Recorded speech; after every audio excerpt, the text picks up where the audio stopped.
could public officials not only ignore, but actually bury hard proof of a way to keep people safe from COVID-19?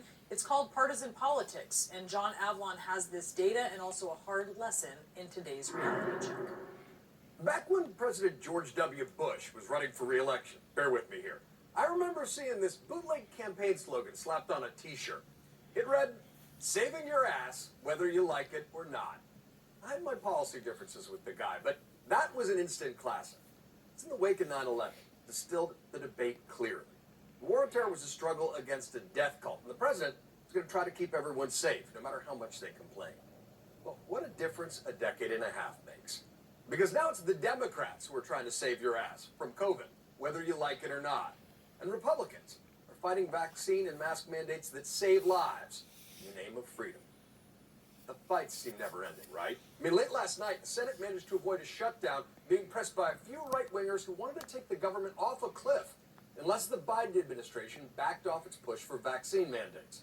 Now, of course, Ted Cruz was in on the weaselly action, saying that we should use the leverage we have to fight against what are illegal, unconstitutional, abusive mandates. His junior partner in crime, Kansas Republican Roger Marshall, tried to play the victim card, saying, does Senator Schumer want to shut down the economy? Does he want to threaten national security? So long as he makes sure we don't fund that unconstitutional mandate, we'll be okay. Now, Senator Marshall is an actual medical doctor, which is one of several reasons you should know better than to spread this BS. Now, the Kansas City Star's editorial board slammed him, writing, Roger Marshall is far more interested in fighting culture wars than he is in fighting the pandemic. And that problem is epidemic right now. Here's a brand new example from Missouri, where the governor, Mike Parson, strenuously opposes mask mandates and came down with COVID in September. Now, get this. It turns out that his office requested a study about the effectiveness of mask mandates back in November. And when the report by the State Department of Health came back with data showing that counties with mask mandates had far lower case rates during the height of the Delta wave, it was shelved. It would not have seen the light of day but for an information request by the Missouri Independent and the Documenting COVID-19 Project. Why would the state suppress data showing that mask mandates saved lives? Was it politically incorrect? Well, that's the darkly ironic part in the show me state, especially when the state Republican AG is suing counties to remove local mandates. But this is part of a red state political trend right now. And that's why the partisan divide over COVID is so sick and so stark. The Washington Post Philip Bump did an analysis of the deaths per capita since Biden took office and vaccines became widely available. Get this. In counties that Trump won, deaths have spiked this year. In counties that Biden won, COVID deaths have decreased dramatically. To put a finer point on it, deaths have risen in rural counties, while they've gone down in urban areas, despite the fact they're more densely populated. It highlights the fact that this is primarily a pandemic of the unvaccinated.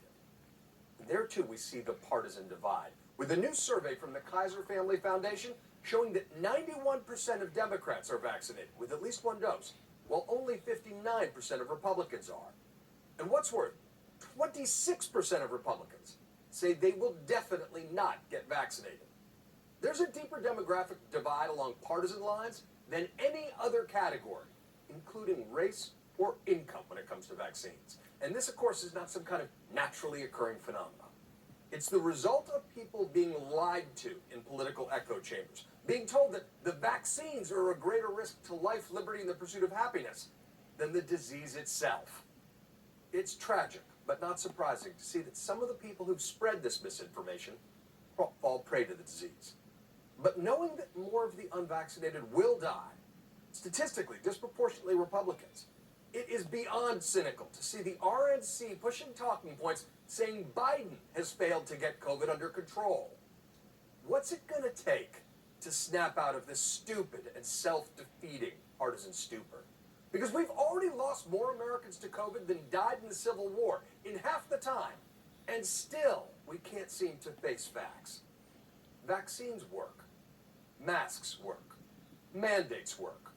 And America's not going to get fully back to work until we finally recognize that pandemics don't care about partisan politics. And that's your reality check. is so simple, right? It is so simple. And I know that, in your new digital reality check, you're exploring why Americans are finding themselves on these two sides of the extremes. That's right. I tried to dig into the question of the psychology of extremism. And what researchers are finding are some commonalities between folks on the far right and the far left. It's a fascinating conversation with Jonathan Haidt, who says that basically this tribalism, this teamism, is making us structurally stupid as a nation. So check it out. Yeah, that is fascinating. I can't wait to see that, John Avlon. Thank you so much.